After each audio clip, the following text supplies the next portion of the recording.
What's up, guys? Welcome back. Another episode of the Average Money Podcast. In this episode, we are kind of going to piggyback off of my new obsession after having Marco from Whiteboard Finance on. If you've been listening to the podcast, if you saw that podcast, we did a big talk about Bitcoin, and I was a hater of the Bitcoin before that episode, and he made me do some maybe do some research on it and started to love it. So today, we're going to talk about what I've learned over the last couple of weeks in Bitcoin and why I might be starting to change my position and possibly even invest in this speculative investment. If you are new to the podcast, my name is Brad Finn, and I am joined every single week with the one and only JJ Buckner. How are we doing, bud?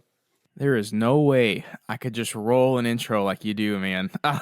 That's why you do it. We got our spots in this team, and that is one thing I could never do. Tell people that was first pass, too. Dude, you just make it so slick. How do you do that? How do you do that, man? That's crazy. It's just because it's not rehearsed, it's not scripted. Right. Like, this is just, it is what it is, man. You drinking a beer tonight? I am, man. I'm joining you this week. I got a Great Lakes. It's from Great Lakes Brewing Company. It's called a Holy Moses. It's a white ale, and it tastes very, very good.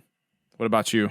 I'm rocking a Dubco For Science 2.0, my former brewery. It's a New England double IPA, meaning it's high octane, 8.2. But then I'm going to switch over to the Waikikis, and I feel like we had to have a beer tonight because we're talking a little risky tonight. We're getting a little. We're feeling ourselves tonight, I'll say that. You know, we are definitely talking about something where some of you may not even have clicked on it because you saw the title. You know, it's one of those things where I feel like if you don't really know a lot about it, then you kind of tend to push it off. And I've been doing that. I've done that before with things that I didn't know enough about. And Brad and I kind of want to talk about our thoughts. Brad obviously mentioned how, you know, he's kind of had a change of thought just recently. I've kind of been on this game for a few years now. I'm not no expert by any means, but I believe in the technology and I believe where it's going. And I think there's a lot of good that can come out of it, but we'll get into all of that in today's episode. Yeah, if Brad now can go back to Brad 3 years ago, oh dude, and been like, let me tell you about my Bitcoin position. Old Brad, Dave Ramsey, baby steps Brad would punch me right in the face. He would. So full disclosure, I totally understand if people are listening and they already are rolling their eyes and they're like, I'm just gonna listen because I like the jokes, but there's no way that I'm gonna be considering Bitcoin. I'm totally okay with that because 3 weeks ago, I was with you. I was on the bandwagon. So my Bitcoin journey, literally, with the exception of a couple years back when it spiked and it was all the millennials were talking about it and I was rolling my eyes at them because like, what the hell are you talking about? And since then, my Bitcoin journey is like literally like 3 months old. So yours is a little bit longer. And I think the last time we spoke about it, you were part of that pre-hype crowd of the Bitcoin. Like, when was that? It really spiked somewhere in like the 17s, wasn't it? It was December 17, just before 18 is when it hit that high of almost $20,000. When did you get in? And how much Bitcoin do you own? Yeah, so when I got in, I remember sitting at my computer at work, and I've always heard of Bitcoin before, but I never looked into it, so I always just kind of thought it was like one of those things I just never even had to bat an eye to. I mean, this was back in like 2015, 2016. I heard about it. Like, I've heard it like just from like reading stuff online. Never, like somebody at college may have randomly brought it up, but I never thought to even think about learning about it or that I could even invest in it. I just heard the name Bitcoin. I didn't even know what the hell it meant. And then you start seeing it a little bit pop up here and there on CNBC or just like on the news or something. But it was nothing. It was still one of those things where I was like, yeah, I'm not even going to go look into this thing. Yeah. I read an article at work one day, and it was talking about Bitcoin's flying to the moon. And I'm like, what is this? You know, I'm still kind of at my like younger, I guess not younger. It was only a couple of years ago, but it looked exciting. You know, it was one of those things where like, oh, if this worked out, I could become pretty wealthy. Dude, but Brad a couple of years ago was still older than you are now. So that was your younger JJ. Okay, then. So I got in probably right behind the hype. It was definitely hyped up already when I got in, but it was right around like maybe 9,000, I think. Again, man, I don't really remember this too well. But when I did buy in, I think I bought with like $500 or something like that. And it was one of those things where I got in and then got out real quick because it shot up so high. Okay. And I missed out on all the other growth. All right. Then I bought some back going on the way down, and it just kept going down and down and down, and I just left it in there. And then how much I own now, we're talking like a couple thousand. Okay. I'm no means a Bitcoin millionaire or anything like that. We'll definitely talk about that. And I think when I first heard about it before that big spike, I remember all right, let me entertain this at the water cooler. And I was like, all right, who started it? Where did it? And the answer to that question, my mind shut off. So well, people need to understand, when what we're about to tell you, it makes it sound so much like there's no good press. Bitcoin does very few things to make itself sound appealing until you learn the nerdy tech back end. Or the math of it. Yeah, the facade that we see in the media, it's completely BS. And I'm not even fully convinced it's not completely BS yet, but it was started by somebody or something or some group. We really have no idea. It was formed under a pseudonym. So essentially, and I'll pronounce it, it's like Satoshi. Satoshi, yeah. So we don't know if this is a person. We don't know where he's from. We can assume if we want to stereotype types of names, but it's going to start, and we're going to talk about how it's really anonymous and decentralized. And the crazy thing is that comes from the beginning. Did that ever cross your mind? Did you ever look that deep? Where did this start? So you didn't even care. You were just straight whatever, dude. I'm YOLOing right now. That's what I'm doing. I'm betting a $500, and this is going to be my retirement. All right. So, if you've gotten this far, you at least want to hear our opinions. And I think some of the things we're going to talk about are, it's early beginnings and all the question, all the doubts that I had. So we doubt security, the question of when it's going to become a currency, will it ever become a world currency? And, is it a hype stock? Is it an asset? Is it gold? All these things that I was questioning that I now have a little bit more education, far from an expert, but I definitely have changed my mind through education. So many times, I think the point of this podcast, because we weren't going to make it oh man, we're going to get roasted, but this is just another example of when you aren't educated and you go by what you hear and you form opinions on what other people are doing, you put yourself at a disadvantage. And that's kind of what Marco said to me. He's like, how are we going to have the debate and how are you going to criticize me when you've never done the research? Absolutely. I win, checkmate. And I was like, I'll talk to you in a couple of weeks, bud. And I've been on the grind figuring it out. So it really is crazy, man. Cause with anything, when you really do just sit down and you try to focus in as much as you can on one topic, how quickly you can learn a lot about one thing. It's pretty incredible if you just take the time to sit there. And that's one of the things I wanted to mention with Bitcoin.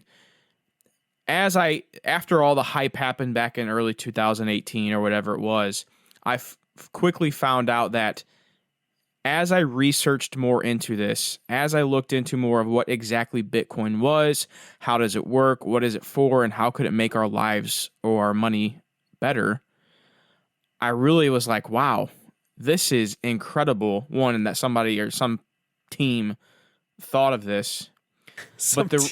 It also made me think of how if you really don't understand the money system and how money works, how Bitcoin is so much better than the dollar.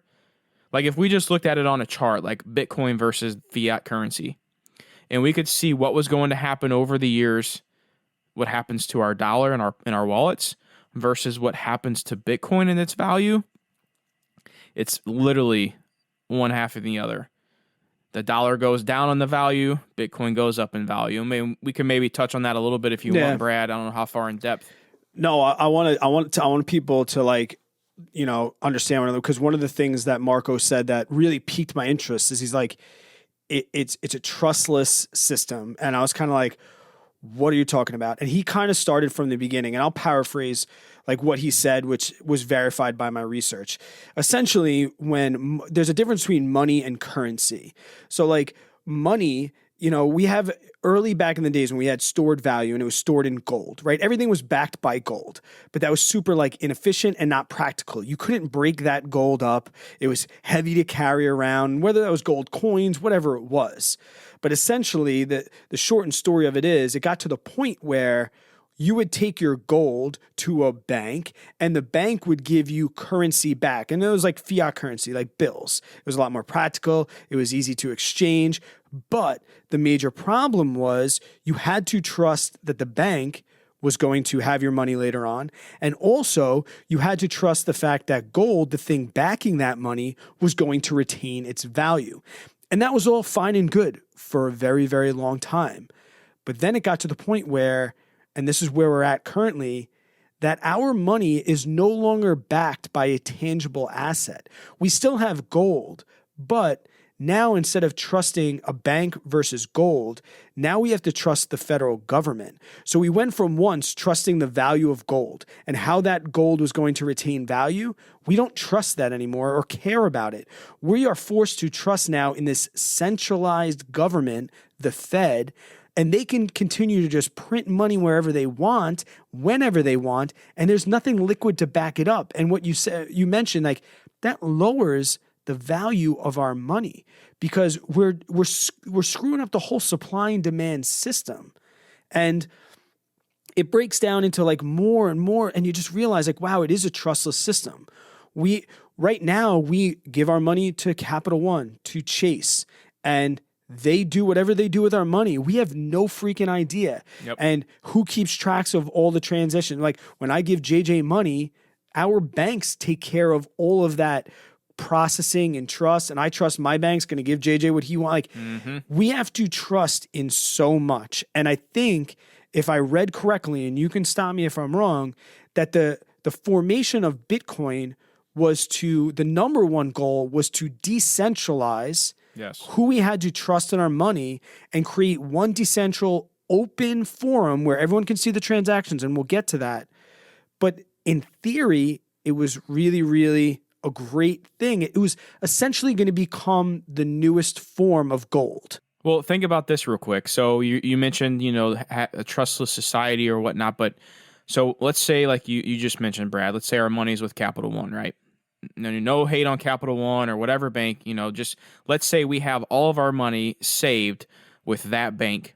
Yes, we do have insurance that covers this money, but what happens, let's say you got money with a little bank down at Main Street and then it's just a one location bank and they just go completely bankrupt and everything goes haywire. Yes, again, your money is insured up to a certain amount and all that, whatnot with the banks being FDIC insured.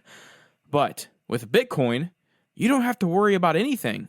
There's no process you have to worry about, well, what happens when this bank does this, does that, and I got to go through this to get my money back.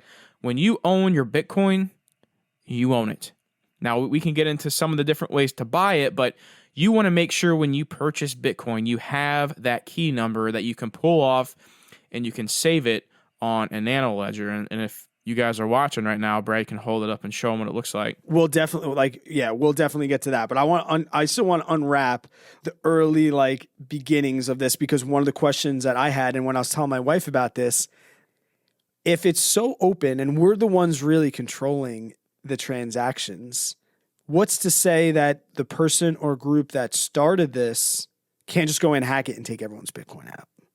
And the thing that I did not realize is that the longer Bitcoin is around, the more secure it becomes, because it's regulated by what you might have heard in the media called miners, okay? And essentially what these miners are doing is they are validating transactions.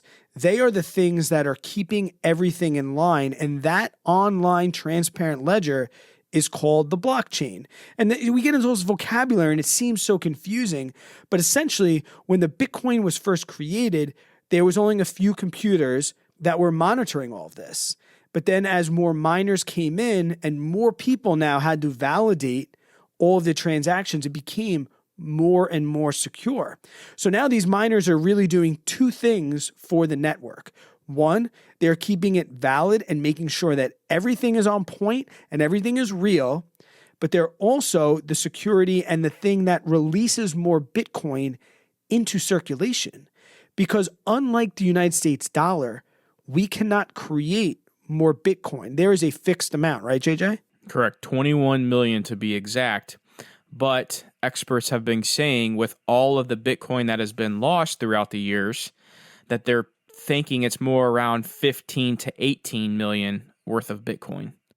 And that is ridiculous too, because in the early days, it was like, that was like almost a meme, like, I lost my Bitcoin, or, that thing had Bitcoin on it. And it's not all currently in circulation. These miners are releasing it.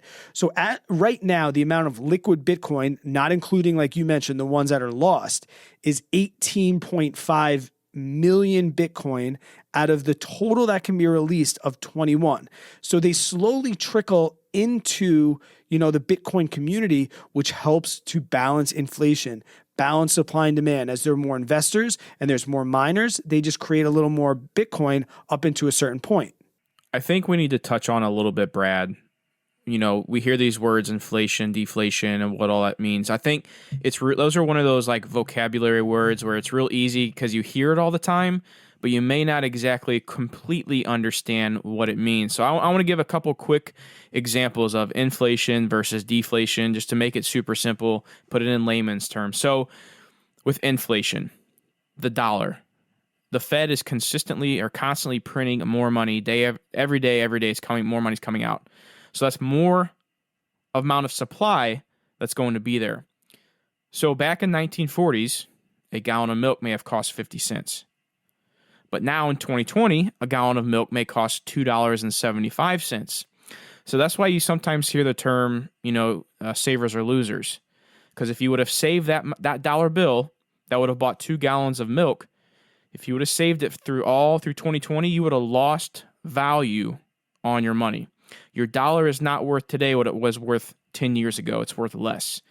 So that brings me to deflation, which is what Bitcoin is doing. So let's take that same example. You have the gallon of milk that's worth 50 cents in the 1940s. Well, in today's age of 2020, that gallon of milk could be worth 1 penny. And that happens because there's only a finite amount of Bitcoin. So as time goes on, that money or Bitcoin, digital currency, whatever you want to call it, is going to be worth more, it blows my mind when you think about it that way because we're so used to the dollar losing money as we go along. We just know it's going to happen because of inflation. To where if we started using a currency where we earned money as it was, because think about it this way, when you have a high yield savings account that's giving you a 1% interest rate, but inflation is at 3%, you're losing money every single year. Isn't that crazy? No, it's freaking mind-blowing. But that wasn't even like something that I was really fearful of until, my next question was like, oh, do you trust the digital, you trust this digital blah, blah, blah? And then I read a book and I did some research. When I say read a book, it's a figure of speech, but I did my research. 90% of our US dollar transactions are done digitally. Venmo, PayPal, Cash App, credit cards, debit cards, ACH transfers, direct deposits. 90% of how we exchange money. Like, when's the last time you had 20? Probably the last time you had $20 in your pockets when you took $20 out of the bank to come here. Like, people don't carry money around. So we don't need to be fearful of this digital age. And like, yeah, you'll have your conspiracy theorists that are like, what happens if all the lights go out? And I'm like, we're not going to lose the internet at this point. I think it's pretty safe to say that the internet's here to stay. But we talk about going up and down in value.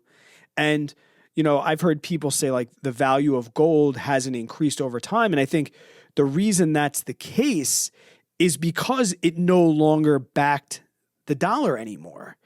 And we still have to mention the fact that it is only worth what somebody will buy and pay for it. And I've heard Bill Gates said like, this is the greater fool processing. Like if you're investing in Bitcoin, you're a fool.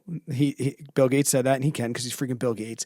But he said the whole investment philosophy is hoping that there's going to be a greater fool in the future that is going to pay you more money for this. And I'm kind of like, yeah, but if I buy a share of Apple, I'm assuming in 30 years somebody's going to pay me. And now, granted, you have Apple, which is a company, and this is something. But do you think we're past like the point where? Do you think we're past the point where this isn't so much a fad, and as people are starting to take this seriously, including big banks, right? Yeah. I mean, like PayPal just started announcing they were gonna.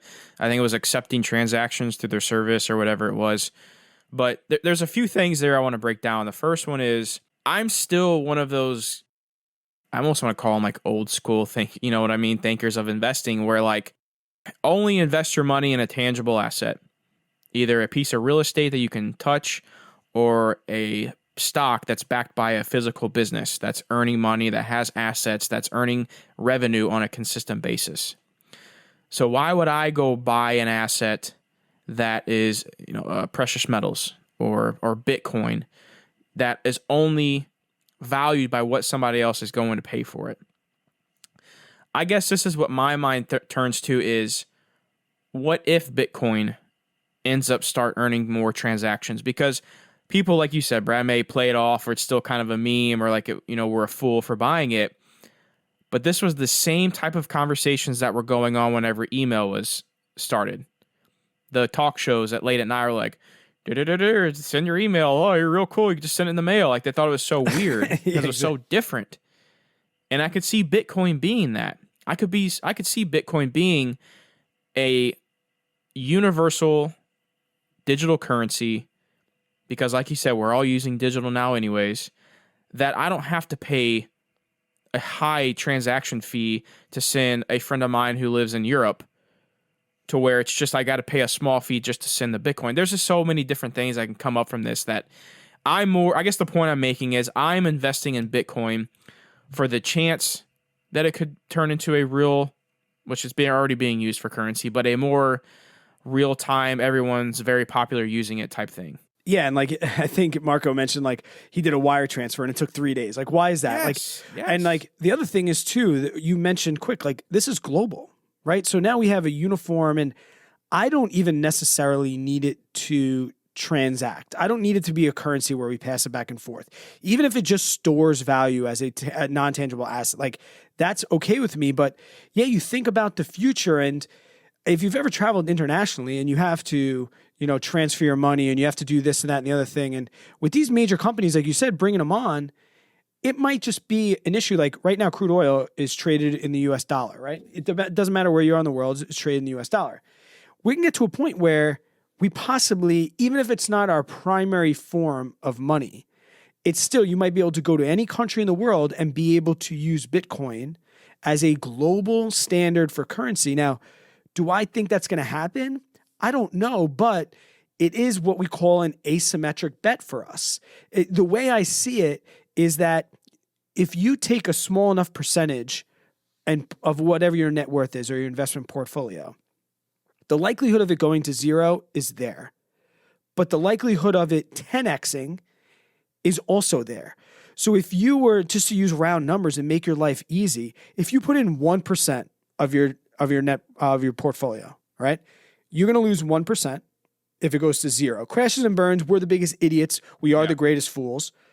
But the flip side is 10x because of what it's doing and what analysts are predicting it could do, and if it becomes adopted. So it's like, to me, with such a small percentage, I started to think of this asymmetric bet where it's like you said, are we laughing at it because it's email and it's going to go away, and we'll say, okay, we lost that 1%.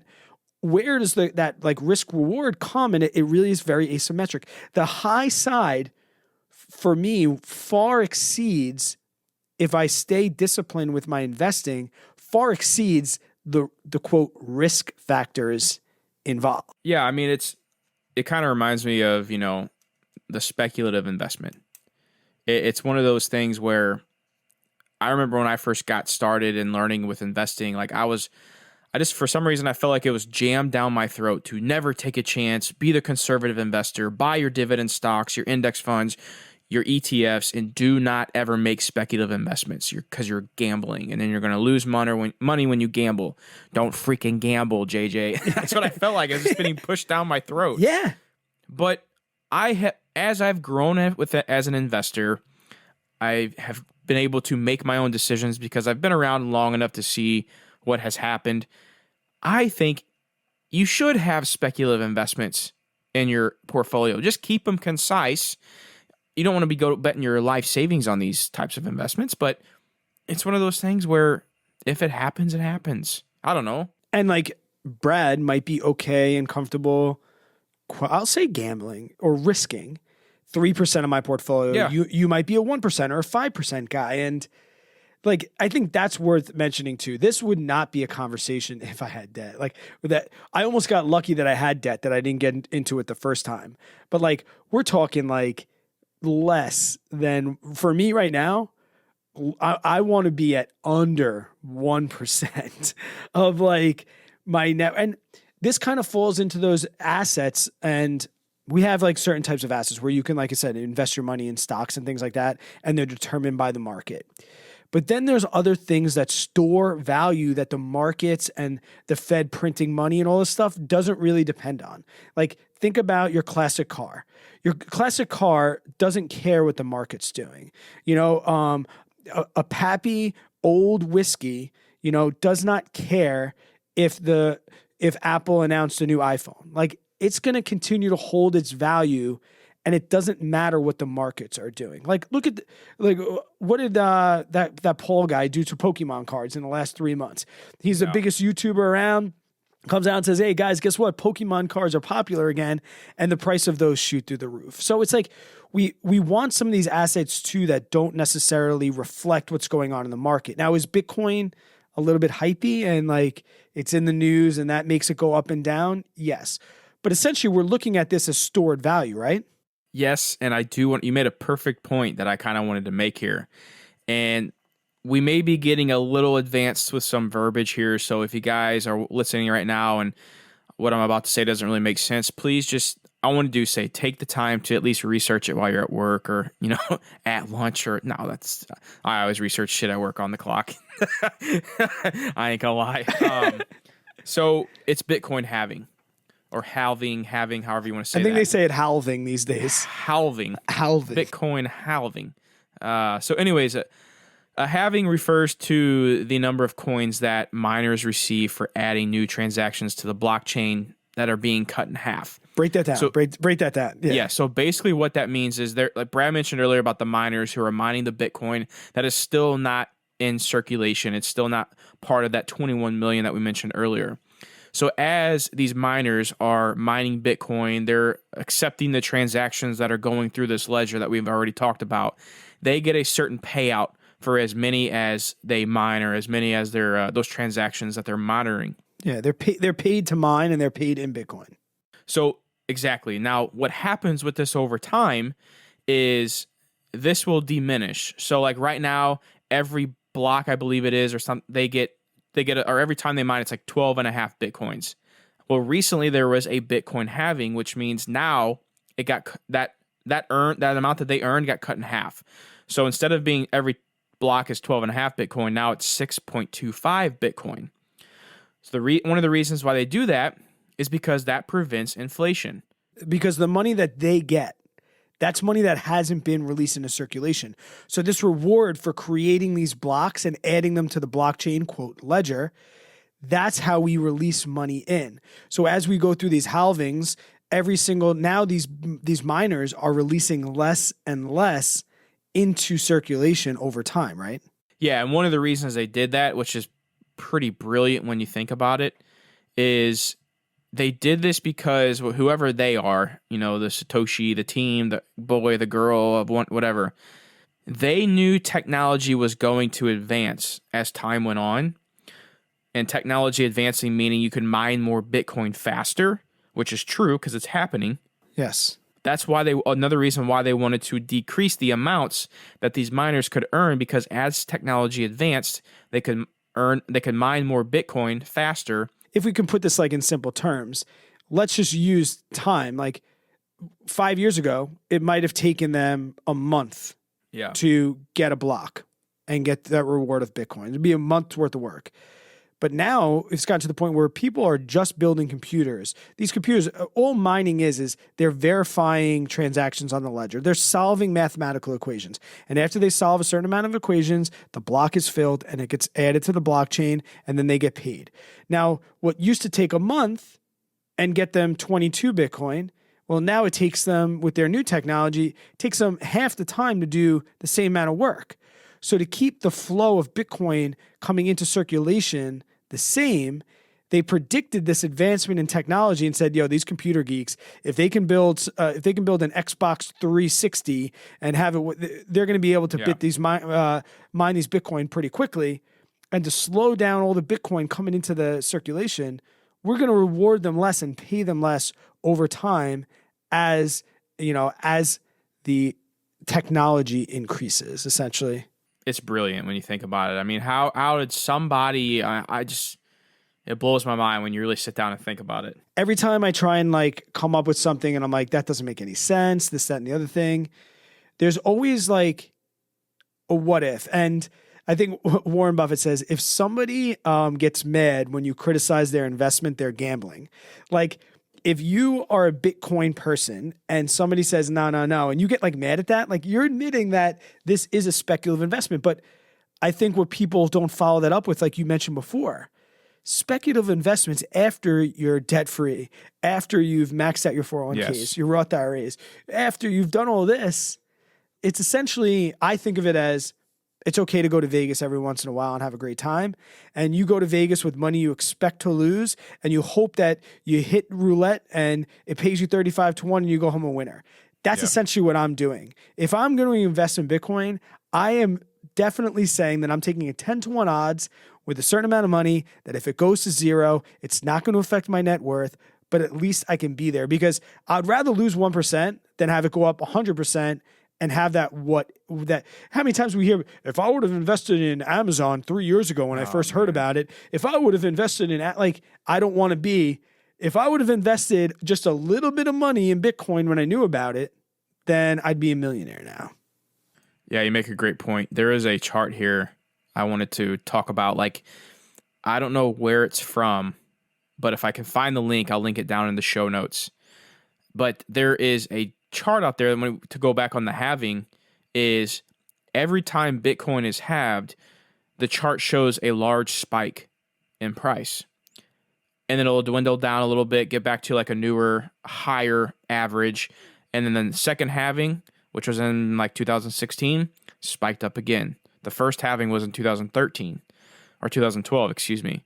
So now what we're seeing is the third halving happened back in May. Yep. Now look at the spike we're having. It's a consistent pattern.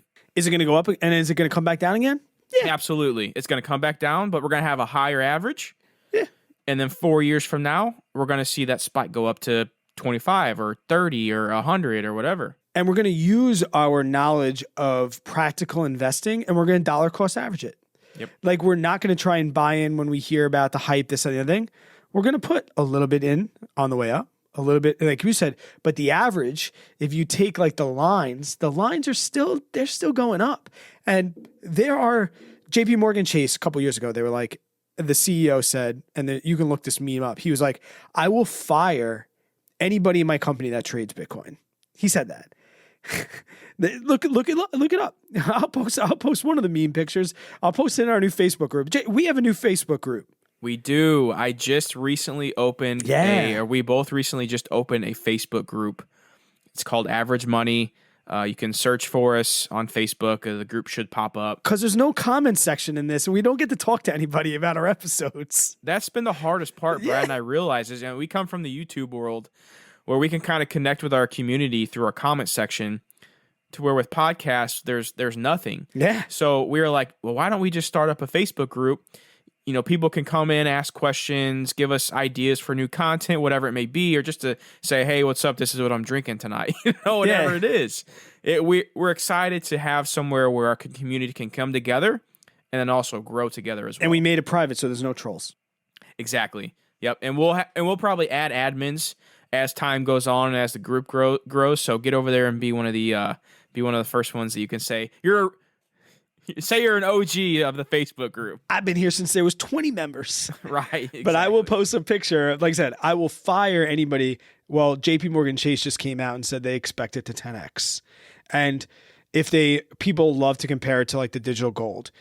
If it gets up to the market capitalization, meaning the value of total gold in the world right now, for it to get to the same valuation, Bitcoin needs to be over $100,000 per Bitcoin. And I want to talk about the price thing too, because that was something that I didn't understand. So you hear that there's, a Bitcoin right now. If we look, I think it's right around currently right now live, $18,013. And it's worth noting there are other cryptocurrencies. We only talk about Bitcoin because it's like the Google, right? There's a bunch of other search engines that came out, but Google stood the test of time. It was first, it was reliable. So that's why we just talk Bitcoin and not other cryptocurrencies. But it's $18,000 now. And you're like, well, I don't have that amount of money. Just like our dollar bill, the Bitcoin is broken down into very, very, very small fractions. So right now, you can buy up to 0.000000001 Bitcoin. That's actually called, instead of the penny, it's called a Satoshi. Okay. So that's very, very small number. So you can buy fractions of it, just like you'd buy a fractional share. You want Amazon and you don't have $3,000, you can put $100 into it. You won't have one share of Amazon, but you'll have a fraction of it. So unless you have $18,069.98, you will not own one Bitcoin. Most of us, normal people out there, are going to own fractions of a Bitcoin because A, we're average people and we're not YOLOing. And B, this is a very, very small piece of our speculative investments. Right.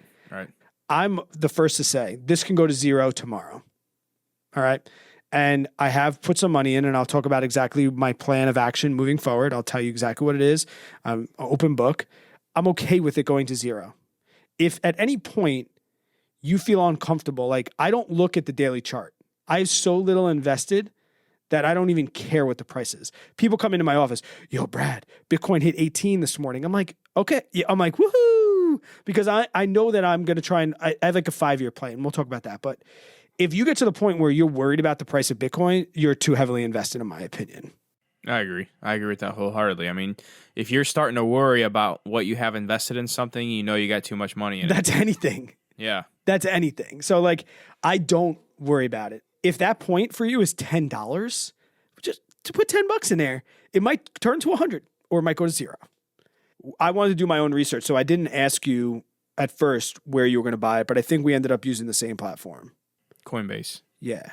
So let's talk briefly about exchanges and what they're similar to as far as what we know. What is a, quote, Bitcoin exchange, and what is it comparable to in a more traditional sense?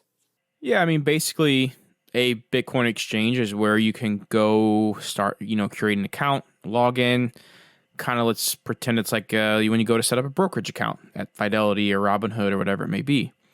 And then on this exchange is where you can purchase your Bitcoin. You make your fractional shares, whatever it is, or you're rolling heavy and you want to go buy one Bitcoin for $18K, then go do it. But then what you do after you purchase that Bitcoin is where it gets tricky. With some platforms like the one Brad and I use and recommend, Coinbase, referral link in show notes, you get a key every time you buy Bitcoin. Let's not get too ahead of ourselves yet. Hold on. Okay. I don't want to get into the storage yet. Okay, take over. No, I'm not trying to take over. I'm just saying, like, That's where I'm going, though. No, but I mean, like, as far as like buying and selling, it is separate from like Robinhood. Okay, I get what you're saying. Yeah. I want to more talk about like the acquisition of Bitcoin. It's very similar to if you're buying a stock, but you can't do them on the traditional sites. And they're in Bitcoin, just like there is Robinhood, Webull, M1 Finance, Vanguard. There are other ones. And the reason that I think we went with Coinbase was because it's been around, because of its reputation. And I think the hardest part when I was trying to figure this out is you go on every single one, you're just going to get spam. Everyone hates it. Like, this is very spammy stuff. But there's spammy stuff with the US dollar too, right? Mm-hmm. So it's like, sure. and a lot of the videos I saw on things getting hacked, and this was years ago. Like, we're in an age of two-factor authorization and things like that. And I know that you just did a video on it, so I definitely want to talk about that. Why are we not, although it's kind of public, why are we not buying Bitcoin on Robinhood? I guess two main things is, so a lot of people will say whenever we use Coinbase, like, oh, their fees are too high. But really, it's only like a few dollars, when you go to purchase Bitcoin. Now, with Robinhood, everyone will say, oh, well, you can go buy Bitcoin for free over at Robinhood. The problem is the fees are somehow built in, hidden inside the Bitcoin price. So when you go, let's say you go buy Bitcoin at 12 o'clock on a Wednesday afternoon, you're going to pay a higher Bitcoin price to where if you would have bought it at the same exact time, same second on Coinbase. And that's in their fine print. They're not scammy, but who reads the fine print? Like when Robinhood sends you disclosure, do you read it? It's in there. I've seen it. Andre Jick did a whole, like, he outlined everything. Yes, he did a good job on it. Yeah. So the second major thing with why I like buying Bitcoin on Coinbase versus Robinhood is you're able to take the Bitcoin keys off of Coinbase. Because let's say something crazy happens. Your Bitcoin's sitting on Coinbase. It gets hacked. Talk about the wallet, because there's wallets. There is. I'm getting to that. Okay. I'm getting to it. So let's say Coinbase gets hacked and they take everyone's Bitcoin who's sitting inside Coinbase. Well, the problem with that is because they have those keys. You never took the keys off of Coinbase. And when I say by taking keys off of Coinbase, you store them in a little thing called a nano ledger. It looks like a little hard drive. And for people at home, yeah, it looks like a USB stick. So if you guys are watching on YouTube, you can see Brad's. But it's basically a way that you plug it in. There's a software you use to transfer your keys from Coinbase to this nano ledger, and then you can store it, and it becomes your digital wallet. So you don't want to lose it, because if you lose it, that sucks. You lose all your Bitcoin. So that is one issue with Bitcoin. But it's just like if you have a $20 bill, if you lose it, you don't get it back. So with Robinhood, to go back of another reason why we don't buy Bitcoin on Robinhood is because you don't get the option to take the keys, the Bitcoin off of Robinhood. They own the keys. You're just buying the right to buy and sell Bitcoin. You don't keep it. Yeah, no, and we call that, like, that ledger that I have is like they call it cold storage, because inside your Coinbase account, and like Robinhood, inside your Robinhood account, you have a wallet, but in Robinhood, you can't transfer Bitcoin. So you can't use it as currency. All you're doing is you hold a certain dollar amount of Bitcoin, and then you have the right to sell it back later. They own the Bitcoin. Where in Coinbase, you buy the actual Bitcoin. Then you can use it. It goes into your Bitcoin wallet on Coinbase that you can now use it to pay for things, send it to your friend like you do Venmo, whatever. But there are some dangers because this is so anonymous, it's not dangerous, but it is anonymous, that people try and take advantage of other people. And what they'll do is they'll try and hack into these particular exchanges where you can buy and sell. So what the beautiful thing about Bitcoin is I can buy it on Coinbase and I can keep in the Coinbase wallet. If you have a couple $100, whatever. People ask me what this thing costs. It costs $50. Okay. This ledger was $50. And essentially all it says is like, thank you for your time, Coinbase. Thank you for allowing me to buy Bitcoin. I'm going to take that Bitcoin off of your exchange. So right now in my Coinbase account, it says I have 0 Bitcoin because I've transferred it through this into my hardware wallet that is stored off of that. And you mentioned, like, if you lose this, you're effed. The Bitcoins aren't actually on here. This is the keys that open the door to let you get your Bitcoin. So if my dog ate this, right, there's security measures, and you can do some research on cold storage, that I can buy another one of these and I can talk about the secret codes that I put in, and they call them passphrases and things like that. So like that was the one thing, like if I drop this in the toilet bowl, is that all my money gone? And they said, no, if you drop this in the toilet bowl with your secret code and you forget your password, then you're effed. But if my dog eats this tomorrow, I have all security things in place, because this is just the key. The Bitcoin's not on here, just like you said, JJ, the key is to get it. Right, And exactly. I really chose Coinbase because, once again, this is one of the first ones. And they've done great jobs. They have two-factor authorization. Yeah. Authentication. I don't know. And you will see fees. But guys, remember 5 years ago, if you're on an E-Trade account, you used to pay $10, $12 to buy a stock. You know, before Robinhood came around and got rid of commission fees, it was very, very normal for you to purchase an investment and pay a small fee. That's what you're doing with Coinbase. And people say it's high. Well, you get what you pay for. I feel like I can pay a higher fee to get a greater level of security and tech behind their company. And at the end of the day, I'm taking it off their exchange anyway, so it's not even sitting in their wallet. Exactly. I don't know, No, man.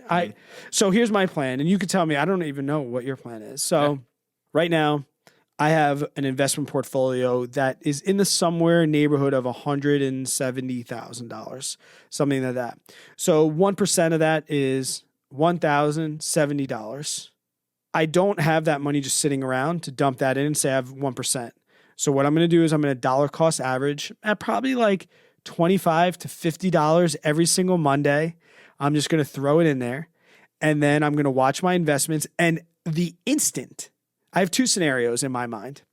The instant that I get to 1% of my net worth, that's it. I am no longer investing in Bitcoin. Personally, right now, I don't feel comfortable going above 1%. I can lose 1%. I don't want to lose 1.2%. The other thing is, if my money doubles, if for whatever reason it skyrockets and I get 100%, I'm at 100% return, you bet your ass I'm taking out at least my investment and going to play with house money.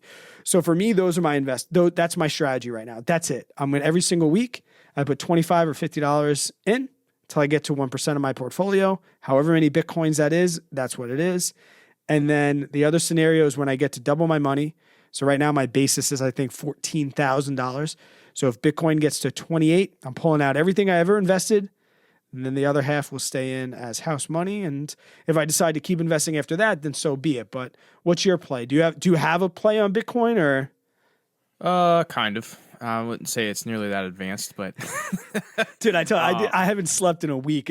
Marco, like I DM Marco on a regular basis, like, you bastard, what did you do to me? Like, I've read everything. And he's like, thank me in 5 years. And I'm like, maybe I will. That Marco has never lost me money. So yeah.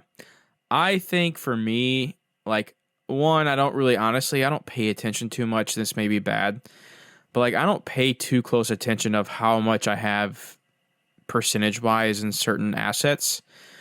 To me, it's more of just like, I'm doing whatever feels right at the time. I'm just going with it. But like, so with Bitcoin, I honestly, right now, I know I own less than 1% of my overall portfolio.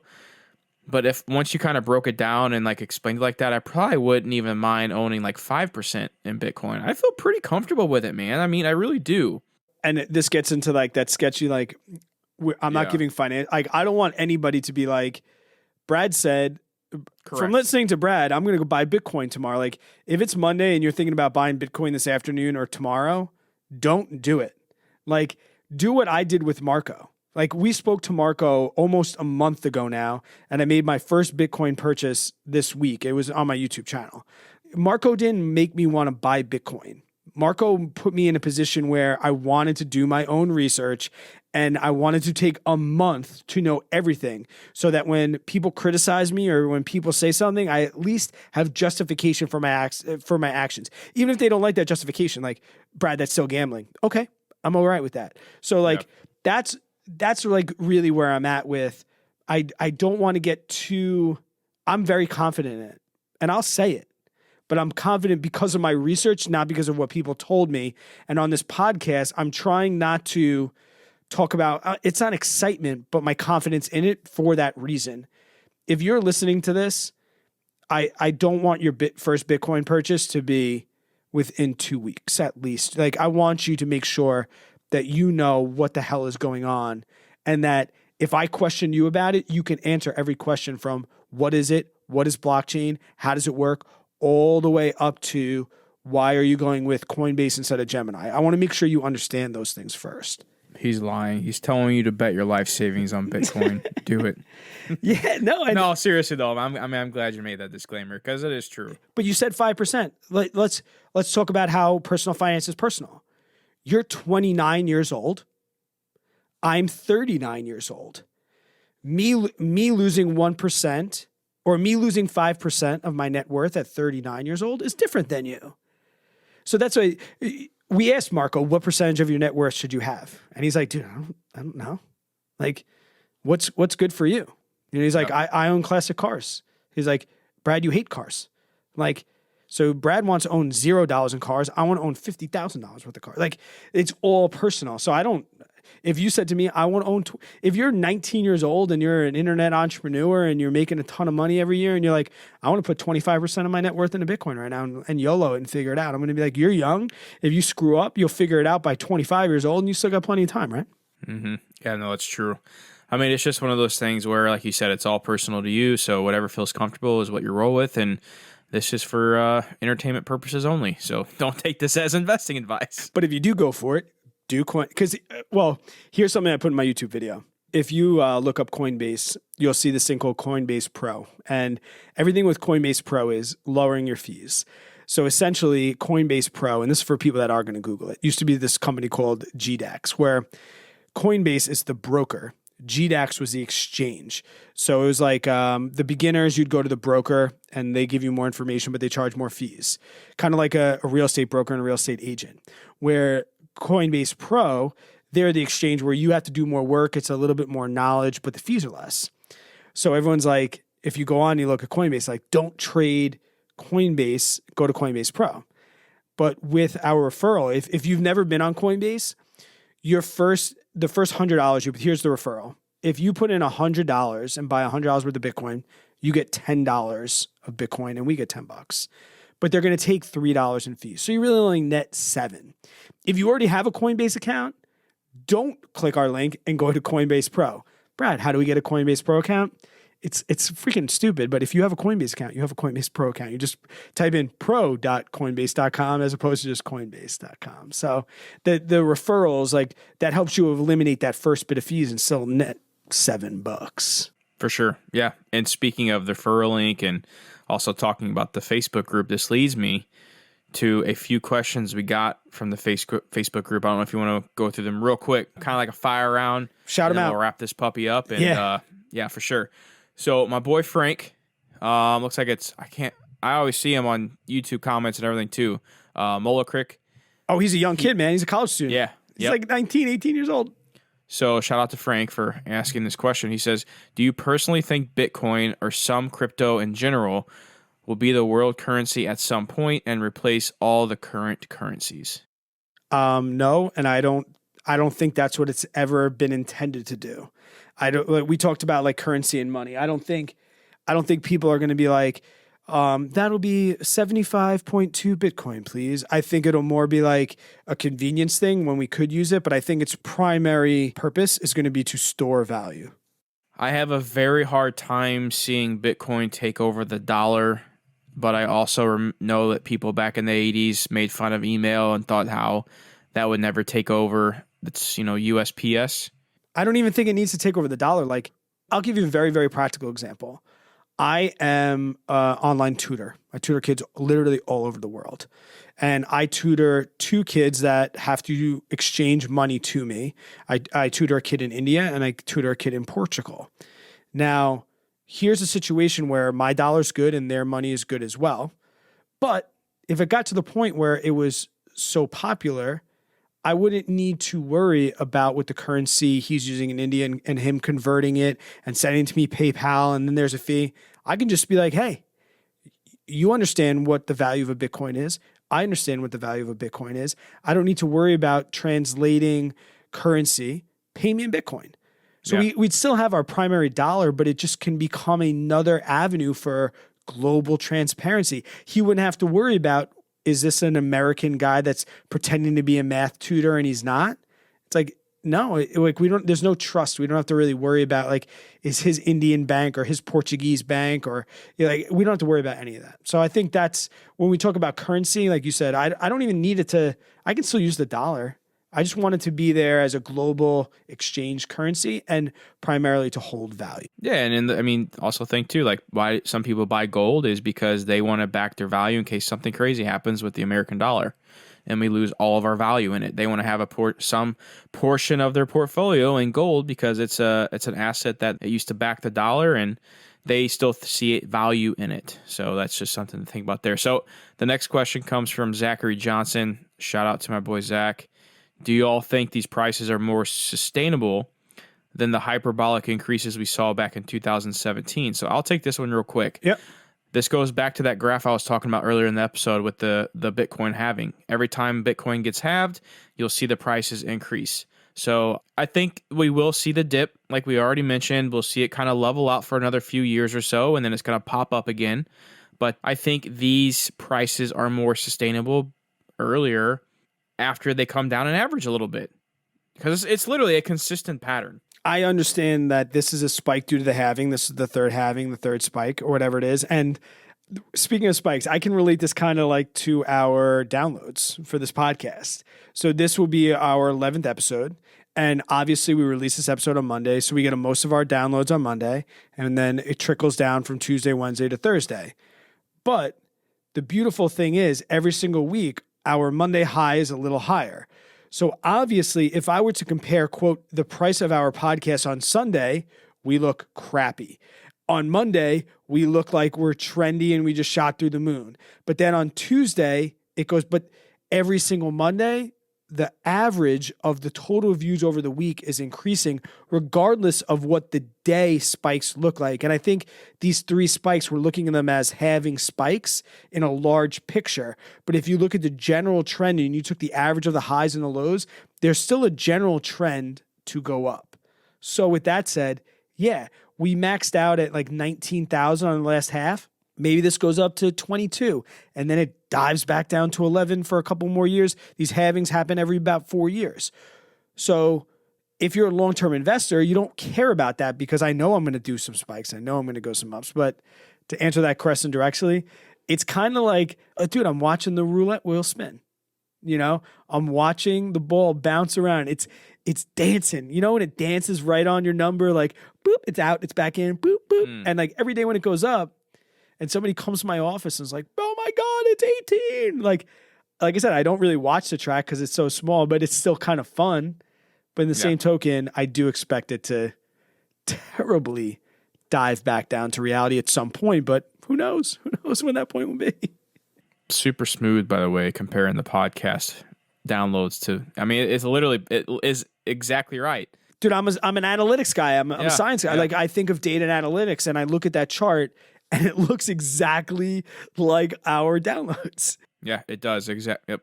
But it's that consistent increase is what we're looking at too, though. Our highs are higher every week. Yes. And our lows are higher every week. And the same with Bitcoin. Will this high go up past that ridiculous high of 2017? Yes, we're pretty much there. We're at 18 and change. We still have some time to get up there. How high? Maybe 22, maybe 24, maybe 25. But right after that happens, is it going to level back down? But last time it leveled back down and came down to 900. Maybe this time it's going to level back down and come to 1100 or 1500, something like that. Yeah. No, I mean, this has been a good one, man. This one's been fun. You know, this is something that's a little out there a little bit sometimes. But full disclosure, guys, because we're just sitting here. JJ and I, we're sitting having beers. We're like, man, we're trying to come up with ideas for podcast episodes. And I'm like, hey, man, let's just do Bitcoin. And JJ's like, you really think we could talk about Bitcoin to 30 to 40 minutes? I just looked down at the clock. I'm like, this is our longest episode ever. I think so. God. Oh my God. Are there any more questions? Because Zach's kind of has a few more. Yeah, it's are y'all Bitcoin or bust, or do other cryptos have their place in the future as well? I just invest in Bitcoin because it's most popular and most used. I'm Bitcoin or bust. Yeah, I would probably say I agree. Yep. And then lastly, are you just buying and holding Bitcoin as a long-term investment, or do you plan to use it as an actual currency to buy, sell goods in the short term? I would say As of right now, I'm only investing in it as a long-term investment, but I do think as technology advances and more platforms accept Bitcoin, it would definitely be a currency that I would use to, pay people or do whatever, just like we use Venmo to transfer our dollars to somebody else. Yeah, I told people that I would when I would get out in this episode, but I'm not gonna lie. Right now, when I tell people the ways they can pay me, I do now include Bitcoin. Yeah, I definitely think it's getting more mainstream, like email did as 2000s went on. Yep. So we'll see. I mean, we may be completely wrong, and then Bill Gates can give us the middle finger and say, "Haha, I told you guys you were fools." And the best part about this is this podcast is going to go on for another 70 years, so we'll be able to come back and look at episode 11. And yeah, like there's going to be people that are still rolling their eyes. And guys, I did it. And I'm not saying like I changed, you should change too. I'm saying when it's right for you, it would be right for you. When it's not, it's not. But we have always maintained a position of we are open books and we are going to let people know exactly what we're doing, and you guys will win with us, you'll lose with us, and we're not perfect, but we're having some fun, we're having a little bit of fun with money too, Absolutely. So Brad, I want to wrap it up here, and as always, when we don't have a guest, we like to read a review of someone who recently left a review on Apple Podcast.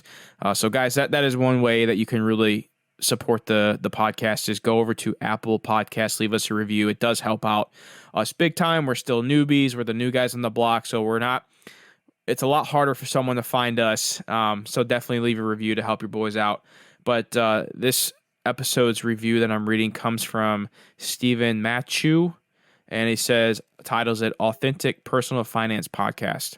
I watched a few of JJ and Brad's videos on YouTube. Their podcast is perfect for anyone who thinks of personal finance as a game and a way to better themselves. Their podcast is outlined well, provide relevant, relatable information, and is timed perfectly for a morning commute or a cardio session at the gym.